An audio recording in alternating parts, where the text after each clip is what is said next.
దావోస్లో పెట్టుబడుల సమీకరణలో ఇప్పటికే కొత్త రికార్డు నెలకొల్పిన తెలంగాణ మరో భారీ పెట్టుబడిని సాధించింది. ముఖ్యమంత్రి రేవంత్ రెడ్డి నేతృత్వంలోని తెలంగాణ రైజింగ్ ప్రతినిధి బృందం దావోస్లో అతిపెద్ద పెట్టుబడి ఒప్పందాన్ని కుదుర్చుకుంది.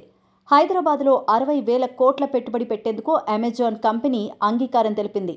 డేటా సెంటర్లలో పెట్టుబడులు పెట్టేందుకు రాష్ట్ర ప్రభుత్వంతో ఒప్పందాలు చేసుకుంది. వరల్డ్ ఎకనామిక్ ఫోరంలో రాష్ట్ర ముఖ్యమంత్రి రేవంత్ రెడ్డి, మంత్రి Sridhar Babu Amazon Web Services global public policy vice president Michael పుంకేతో భేటీ అయ్యారు. దాదాపు 60,000 కోట్ల పెట్టుబడులు ప్రణాళికతో హైదరాబాద్లో అమెజాన్ వెబ్ సర్వీసెస్ తమ డేటా సెంటర్స్ను పెద్ద ఎత్తున విస్తరించే యోచనలో ఉంది. 1 బిలియన్ పెట్టుబడులతో రాష్ట్రంలో 3 సెంటర్స్ను గతంలోనే అభివృద్ధి చేసింది. ఈ 3 కేంద్రాలు ఇప్పటికే పనిచేస్తున్నాయి. అయితే అమెజాన్ వంటి ప్రపంచ దిగ్గజ కంపెనీలు మన రాష్ట్రంలో గతంలో ఎన్నడూ లేని విధంగా భారీ పెట్టుబడులకు ముందుకు రావడం ఆనందంగా ఉందంటూ ముఖ్యమంత్రి రేవంత్ రెడ్డి వెల్లడించారు. తెలంగాణ రైజింగ్ విజన్తో ప్రజాప్రభుత్వం ఏడాదిగా చేపట్టిన ప్రయత్నాలు ఫలించాయని ఆశాభావాన్ని వ్యక్తం చేశారు.